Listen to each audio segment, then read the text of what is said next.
반란군의 무리가 모두 이제 해체가 되고 압살롬의 죽음과 함께 반란은 다 진압이 되었습니다. 반란은 진압했는데 다윗에게는 한 가지 마음속에 큰 슬픔이 찾아왔습니다. 반란군의 우두머리인 자기 아들 압살롬이 죽었기 때문입니다.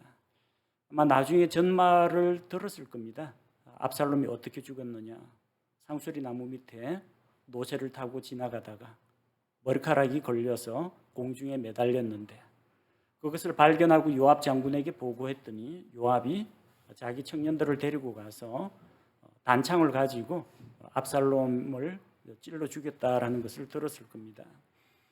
어쨌든 요압 장군은 전쟁터에 나가서 자기가 할 일을 했기 때문에 그것을 가지고 아들을 죽인 살인범이라고 할 수도 없고 책임을 물을 수도 없는 노릇입니다.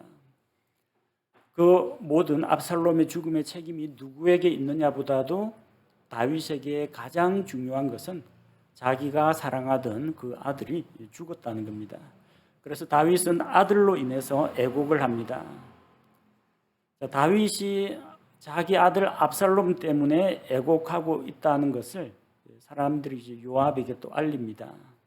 그리고 왕이 자기 아들로 인해서 슬퍼하고 있다는 것을 백성이 듣게 됩니다. 자, 2절에 보니까 왕이 자기 아들 압살롬이죠. 압살롬으로 인해 근심한다 함을 그날의 백성이 들었으므로 그날의 승리가 온 백성에게 애곡하는 일이 되었더라. 원래 전쟁터에서 이기고 돌아오면은 병사들을 위해서 큰 잔치를 벌이고 축제를 엽니다. 근데 그런 것을 일절 하질 못합니다. 왜냐하면 다윗이 저렇게 아들로 인해서 근심하고 슬퍼하고 있는데 거기에서 먹고 마시고 춤추고 노래하는 것은 있을 수 없는 일이죠. 백성은 자기들이 거둔 그 승리를 기뻐하지 않습니다. 그날의 승리가 그들에게는 슬피 애곡하는 날이 되었습니다. 그래서 백성이 3절에 보니까 그날의 백성이 싸움에서 도망칠 때 부끄러워하며 몰래 떠나는 것 같이 슬그머니 도시로 들어가니라. 원래는 나팔을 불고 그리고 작은 북을 치면서 많은 사람들이 전쟁에서 이기고 돌아온 용사들을 환영을 해야 하는데 슬그머니 꼬리를 내리고 아무 말도 하지 못하고 조용히 도시 안으로 들어갔습니다. 분위기가 이렇게 침체가 되어 있습니다. 누구 때문입니까? 다윗 한 사람 때문입니다. 아버지로서 아들의 죽음에 대해서 애곡하는 것은 잘못된 것은 아닙니다. 다만 다윗은 지금 공적인 왕으로서의 신분과 사적인 아버지로서의 신분 사이에서 갈등하다가 아버지의 입장을 취하고 있는 것입니다. 다윗은 자기 얼굴을 가리고 큰 소리로 외치며 울었습니다. 4절에 보니까 다윗이 뭐라고 외칩니까? 오 내 아들 압살롬아, 오 압살롬아, 내 아들아, 내 아들아. 이 반역하는 자식아 왜 죽었느냐? 이런 식으로 이야기하지 않습니다. 압살롬은 반역을 하고 패륜을 저질렀지만 다윗은 그를 자기 아들로 인정했다는 겁니다. 그래서 압살롬에 대한 미움이나 증오가 아니라 그를 위해서 애통해하는 마음이 더 크다는 겁니다. 하나님께서 자기를 떠난 하나님의 길을 버리고 길 잃은 양같이 뿔뿔이 자기 길로 간 그 사람들에 대해서 어떻게 생각하실까요? 이런 벼락 맞아 죽을 죄인들, 그런 식으로 하나님께서 분해서 이를 갈고 계신 게 아니라 애통해하고 슬퍼하고 계십니다. 왜냐하면 그들 앞에 기다리고 있는 것이 영원한 멸망의 형벌이기 때문입니다. 하나님께서는 죄인들에 대해서 진노하시는 한편 죄인들로 인해서 집 나간 자식들로 인해서 슬퍼하시고 애통해 하신다는 것을 우리가 기억해야 합니다. 온 우주 만물을 다스리시는 공의로우신 하나님, 그 하나님의 공의 앞에서 거룩하신 하나님 앞에서는 죄인들은 전부 다 죽어 마땅한 존재입니다. 그러나 한편 사랑과 긍휼이 넘치는 그 하나님 앞에서는 죄인들은 회개하고 돌아와야 할 사람들, 구원받아야 할 사람들인 것입니다.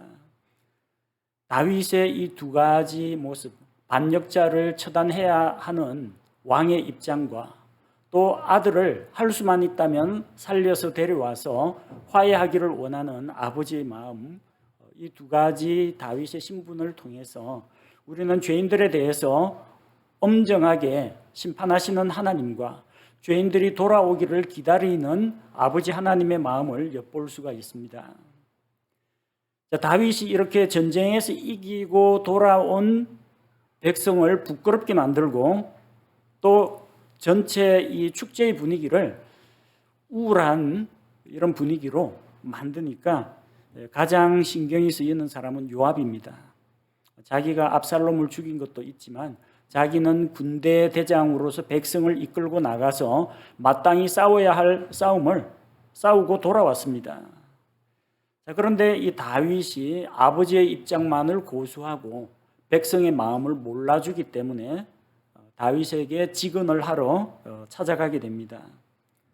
5절에 요압이 집으로 들어가 왕에게 이르러 아뢰되 왕께서 이날 왕의 생명과 왕의 아들 딸들의 생명과 왕의 처첩들의 생명을 구원한 왕의 모든 신하의 얼굴을 부끄럽게 하셨사오니.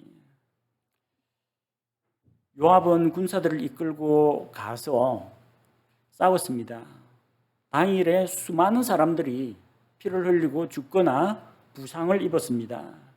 그런데 적들과 싸워서 다윗 왕과 다윗 일가족과 그리고 이 많은 백성을 구원한 신하들을 그 신하들의 공로는 생각해 주지 않고 사적인 감정에 치우쳐 가지고 아들에 대한 슬픔에 빠져 있는 다윗을 보고 요압 장군이 책망을 하는 겁니다. 6절에 요압이 책망하는 내용이 나와 있죠. 다윗이 왕의 원수들은 사랑하나 왕의 친구들은 미워한다. 요압이 보기에는 그랬습니다. 왕의 원수들이 누굽니까? 압살롬과 압살롬을 따르던 그 반역자들의 무리들입니다. 근데 왕의 친구들, 그들을 무찌르고 돌아온 사람들을 이렇게 푸대접하고 오히려 마땅히 죽어야 할 사람이 죽었는데, 압살롬이 죽었는데 그것을 가지고 애국을 하니까 왕의 친구들, 왕을 위해서 목숨을 걸고 싸웠던 이 장군과 병사들의 마음은 헤아리지 않고 자기 아들만 애도하고 있으니까 이것은 원수는 사랑하고 친구는 미워하는 것이라고 판단한 것입니다. 그리고 왕이 통치자들과 신하들을 존중하지 않았다는 겁니다. 아들이 죽은 것은 죽은 것이고 전쟁터에서 수고하고 돌아온 이 신하들, 장군들, 병사들을 위로하고 그들의 노고에 대해서 치하하는 것이 반드시 있어야 한다는 겁니다. 만약에 차라리 전쟁터에 나갔던 다윗의 부하들, 신하들이 다 죽고 압살롬이 살았더라면 왕이 기뻐했을 것이다. 아마 요압이 죽었어도 다윗은 눈물을 흘렸을 겁니다. 수많은 자기 부하 군사들이 전쟁터에서 쓰러졌어도 슬퍼했을 겁니다. 그러나 아들을 잃은 그 슬픔과는 아마 비교하기가 어려울 겁니다. 요압이 보기에는 차라리 우리가 죽고 압살롬이 살았더라면 왕이 좋아했을 거라는 겁니다. 일종의 비꼬는 그런 표현입니다. 이것이 요압이 다윗을 책망한 내용입니다. 이 책망하는 내용이 부당하다고 생각할 수는 없습니다. 왜냐하면 이 군대의 총사령관인 왕으로서 병사들을 위험한 사지에 내보내고 그들이 전쟁에서 이기고 돌아왔을 때 군의 최고 수장으로서 해야 할 말과 그들에게 보여줘야 할 모습이 있는데 다윗은 그것을 이행하지 않았기 때문에 야단들을 만도합니다. 근데 요압은 나아가서 다윗을 협박합니다. 빨리 이 자리를 털고 일어나서 백성에게 나아가고 또 수고한 신하들에게 위로의 말을 해주라는 겁니다. 만약 그렇게 하지 않으면 이 밤에 한 사람도 왕과 함께 있지 않을 것이다. 다윗이 그렇게 하지 않으면 백성이 떠날 것이다라고 했는데 백성이 자기 발로 떠나진 않겠죠. 요압이 백성을 선동하겠다는 이야기입니다. 우리가 왕을 위해서 목숨을 걸고 싸웠는데 이게 무슨 헛수고를 한 것도 아니고 왕이 우리의 노고는 몰라주고 우리 가운데도 많은 병사들이 다치고 죽었는데 자기 아들 죽은 거 하나만 생각하고 이렇게 백성들을 위로할 줄 모르는 지도자다. 그렇게 해서 백성을 선동해서 다윗의 곁을 떠나게 하겠다는 이야기입니다. 만약 그렇게 되면 왕이 지금까지 젊어서부터 지금까지 겪었던 그런 어려움과 고생보다도 더 안 좋은 상황이 벌어질 거라는 겁니다. 군권을 장악하고 있는 군대대장 요압의 말입니다. 그래서 등 떠밀려 나온 다윗이 8절에 다윗이 성문에 앉았습니다. 다윗이 나와서 성문에 앉아 있다는 그런 소식이 들리니까 백성이 왕 앞으로 모여듭니다. 그리고 압살롬을 따르던 그 백성, 이스라엘 백성은 자기들의 장막으로 다 도망을 갔습니다. 성경에 자세히 기록되어 있지는 않지만 다윗이 성문에 나아간 것은 요압의 책망을 듣고 나름대로 아마 깨달은 바가 있었기 때문일 겁니다. 그냥 요압의 협박에 굴복해서 나온 것 같지는 않습니다. 아버지로서의 다윗은 압살롬을 애국하는 것이 옳지만 백성을 이끄는 지도자로서의 다윗은 백성들의 마음을 위로하고 또 그들을 격려하는 것이 필요하기 때문입니다. 그래서 이제 지금 전쟁에서 승리를 거둔 그 백성과 함께 다윗은 다시 왕궁으로 돌아오게 됩니다. 예루살렘으로 돌아옵니다. 그런데 9절에서 10절 말씀을 보니까 우리가 8절에서 이스라엘은 이미 각각 자기 장막으로 도망갔다고 했죠. 이 이스라엘은 누구예요? 패잔병들이에요. 압살롬의 반역에 가담했던 바로 그 백성입니다. 그런데 9절에 보니까 또다시 이제 민심이 또 한 차례 바뀝니다. 이스라엘의 모든 지파에서 두루 온 백성이 다투어 이르되 왕이 우리를 우리의 원수들의 손에서 구원하셨고 또 우리를 블레셋 사람들의 손에서 건져내셨지만 압살롬으로 인해서 지금 왕궁에서 나가 계시다는 겁니다. 자, 다윗을 다시 왕으로 인정합니다. 지금까지 이스라엘을 대적들의 손에서 구출하신 분이 다윗 왕이다. 다윗이 이스라엘을 블레셋 사람들의 손에서 구원했다. 하지만 압살롬의 반역으로 인해서 떠나 있다. 그 반역을 일으킨 사람들이 누구예요? 바로 이 이스라엘 사람들이에요. 자기들이 반역을 일으켜 놓고 이제는 지도자인 압살롬이 죽으니까 다시 다윗을 모셔오려고 하는 겁니다.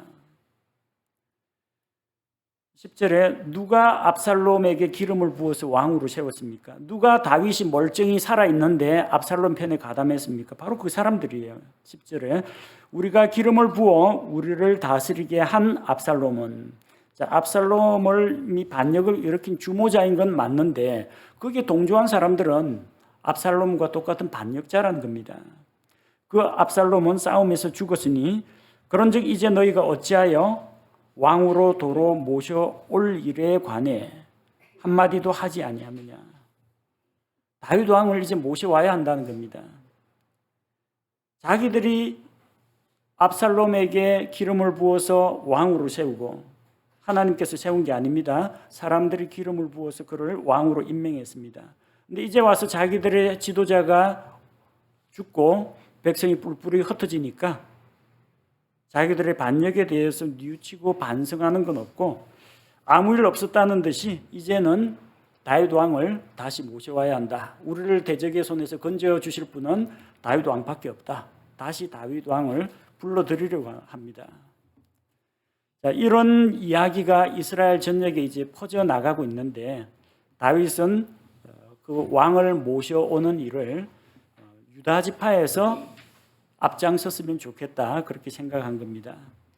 그래서 유다의 장로들에게 소식을 넣어서 이제 왕궁으로 돌아가려고 하는데 자기가 왕궁을 버리고 떠나갔는데 그때는 압살롬을 피해서 도망을 갔습니다. 이제 다시 예루살렘으로 돌아가서 왕위에 올라야 되는데 대의 명분이 필요합니다.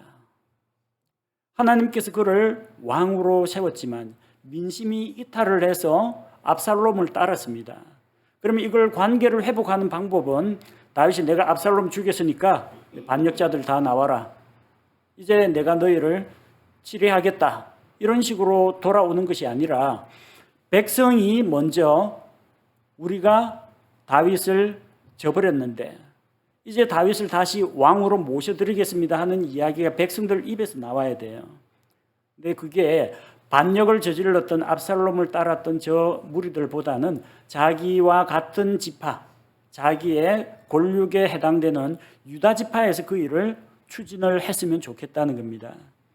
그래서 11절에 다윗이 제사장들 사독과 아비아달 제사장들에게 사람을 보내어서 너희가 제사장들 입을 통해서 유다의 장로들에게 소식을 전하게 합니다. 온 이스라엘이 지금 다윗 왕을 다시 모셔오려고 하는데 유다 지파가 빠지면 안 된다. 아니 다른 지파들에 비해서 뒤처져서는 안 된다는 겁니다. 왜냐하면 유다 지파는 다윗의 형제요 고르륵입니다. 같은 지파이고 같은 한 가족입니다. 그러므로 머뭇머뭇하다가 다른 지파에게 선수를 빼앗기지 말고 우리가 앞장서야 한다. 이 이야기가 유다 지파의 어른들, 장로들 입에서 나오게 해달라고 이 제사장들을 시켜가지고 소식을 전하게 했습니다. 그리고 13절에 또 너희는 또 아마사에게 말하기를 너는 내 골육이 아니냐? 내가 요압을 대신하여 항상 내 앞에서 군대 대장이 되지 아니하면 하나님께서 내게 벌을 내리시고 더 내리시기를 바라노라 하라 하니라. 이 아마사가 누구예요? 압살롬의 반역에 앞장서서 압살롬의 군대 대장으로 활동했던 사람입니다. 근데 다윗은 이 자기의 대적이었던 아마사를 자기 쪽으로 회유하려고 합니다. 아마사를 받아들인다는 것은 무엇을 말합니까? 반역의 죄를 용서하겠다는 겁니다. 만약에 반역자들을 다 죽이면 결국은 다윗은 동족을 학살할 수밖에 없고 유능한 인재들을 다 죽일 수밖에 없습니다. 내전을 통해서 국가가 망하는 일이 있어요. 나중에 피의 숙청을 하게 되면은 죽어나가는 것은 하나님의 백성입니다. 그리고 유능한 장군들을 다 잃게 됩니다. 그럼 국력이 약해지겠죠. 나중에 주변에 있는 모압이나 암몬이나 블레셋하고 싸울 때 어떻게 싸우려고 합니까? 장군들 잃고 반역에 가담했다는 이유로 말단 병사들까지 다 죽이면은 국방력만 약해질 뿐이라는 겁니다. 근데 아직까지는 백성이 잘못한 게 있어가지고 다윗에게 선뜻 다가올 수가 없어요. 다윗이 반역을 일으킨 압살롬 편에 가담한 사람들을 용서한다라는 증표가 뭐냐면은 아마사를 받아들이는 겁니다. 자, 발람군의 그 우두머리 수장격인 아마사도 다윗이 용서하고 받아들였으면 밑에 병사들이야 뭔 죄가 있습니까? 장군이 시키는 대로 했을 뿐인데. 그래서 이스라엘 백성에게 화해를 청하는 겁니다. 용서하고 받아들이겠다는 이야기예요. 아마사의 어머니와 요압의 어머니는 자매지간이라고 했죠. 그래서 요압과 아마사는 서로 이종사촌 관계입니다. 아마사가 이제 다윗은 아마사를 받아들일 뿐만 아니라 그를 군대 대장으로 세우겠다고 했습니다. 군대 대장으로 세우면은 이 관계가 좀 묘하게 됩니다. 압살롬의 반역 때문에 압살롬 편에 붙었던 아마사, 다윗을 끝까지 지켰던 요압, 그리고 요압과 아비새, 이 아마사를 견제해 가지고 서로 이제 싸웠는데 그를 받아들이는데 군대 대장으로 받아들인다. 그렇게 되면은 요압의 입지가 좀 흔들릴 수가 있습니다.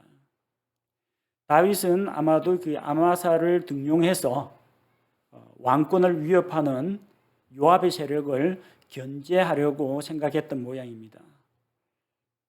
옛날에는 요압이 다윗의 부하 장군이었는데 이게 좀 컸다고, 간이 좀 커가지고 왕을 책망하고 뭐 그 책망 정도야 뭐 다윗이 겸손한 사람이니까 자기 잘못을 깨닫고 맞아, 내가 아버지로서 아들을 애국하는 것은 옳지만 왕으로서 전쟁에서 이기고 돌아온 백성을 부끄럽게 하는 것은 잘못된 일이에요. 책망은 들을 수 있습니다. 그런데 은근히 협박을 해요. 내 말 안 들으면 내가 백성들 이끌고 당신을 떠날 거요. 이 밤에 한 사람도 당신 곁에 안 붙어 있을 거라고 은근히 왕권을 위협합니다. 거기에 대해서 다윗이 어떤 위협을 느꼈을 수도 있습니다.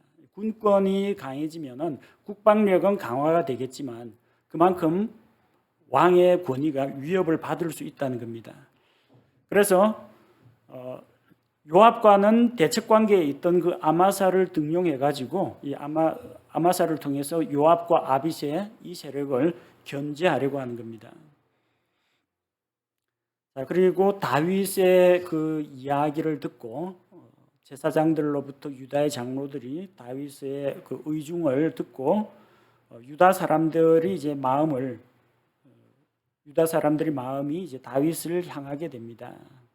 14절에 보면은 그가 유다의 모든 사람들의 마음을 한 사람의 마음같이 돌리며 유다의 장로들을 설득했다는 거죠.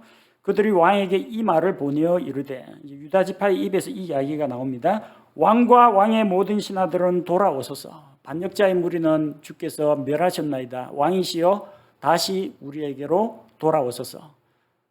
다윗의 왕권을 인정하고 받아들이겠다는 겁니다.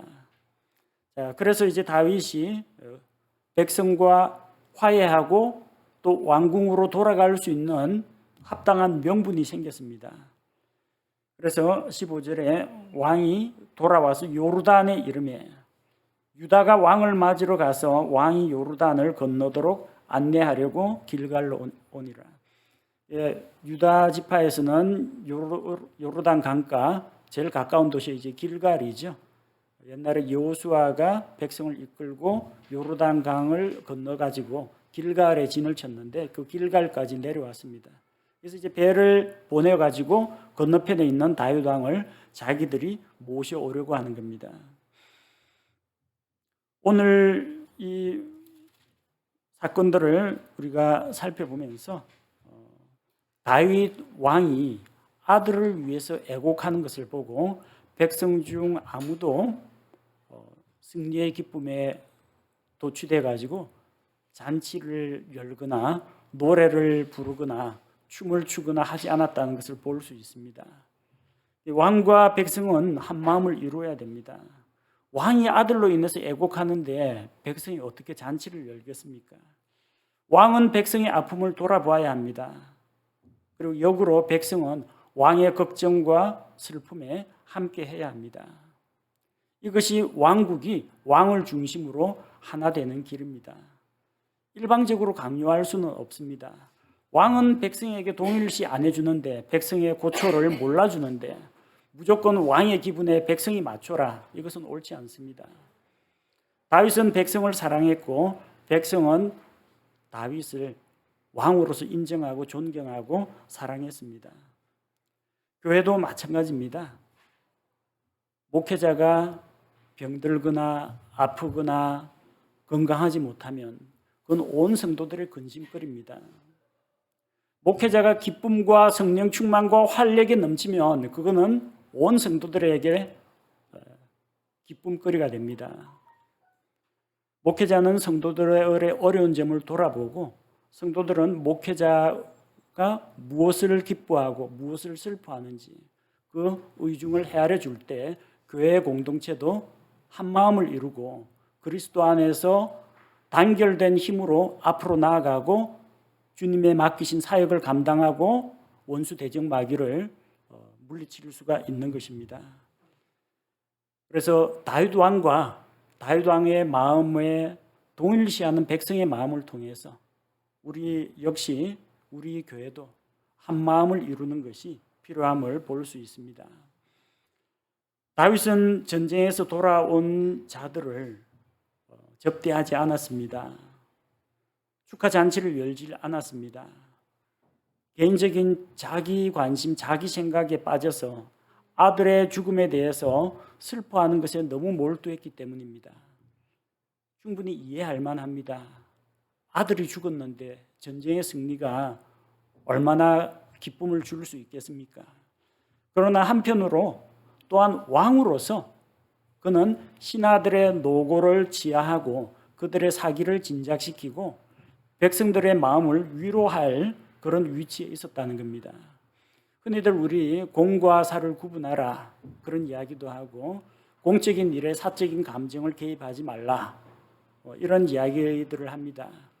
우리는 개인으로서 자기 자신과 자기 가정을 돌아보는 그런 존재이지만 또 한편으로는 자기 직장과 자기가 소속된 교회를 돌아보는 이 두 가지 입장 사이에서 균형을 맞추는 것이 필요합니다.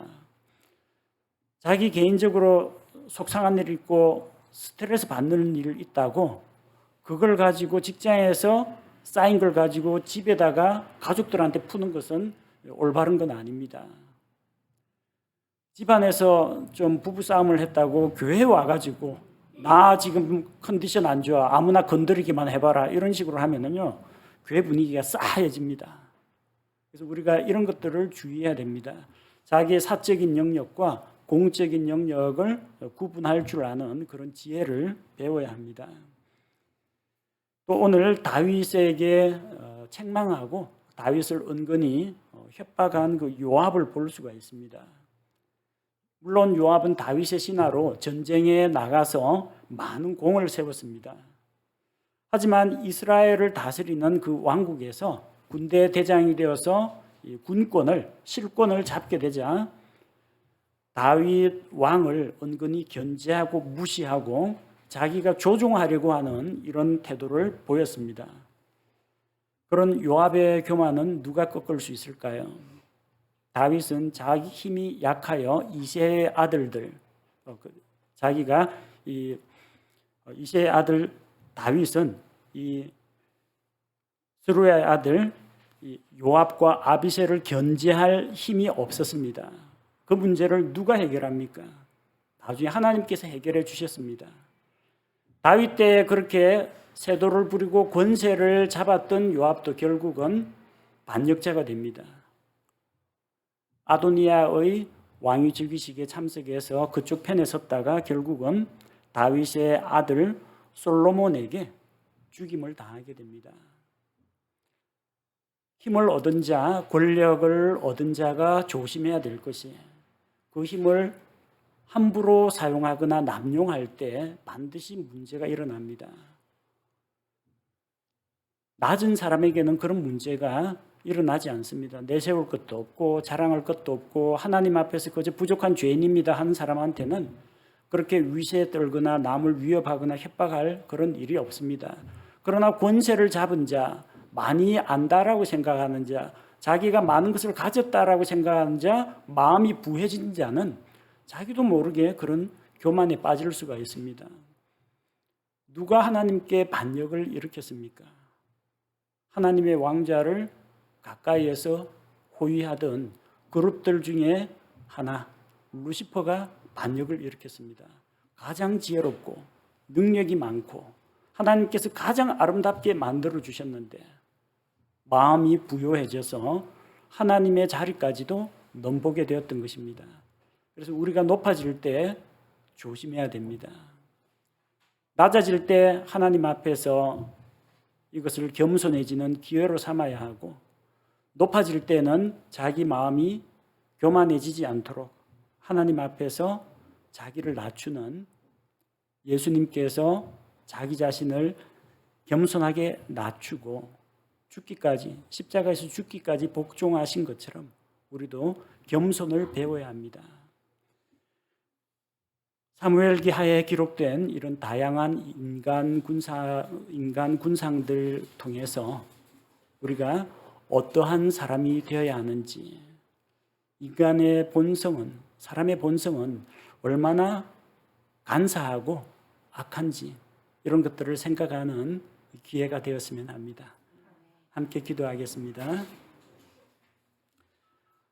하나님 아버지, 아들을 잃은 슬픔으로 인해서 다윗은 애곡하고 또 그런 다윗의 마음을 백성이 보고 승리의 기쁨도 누리지 못하고 다윗의 마음에 동조하여 함께 슬퍼하고 애통하는 것을 보면서 이렇게 한 왕국이 굳건하게 서려면 지도자와 백성이 한마음 한뜻을 이루어야 한다는 것을 보게 되었습니다.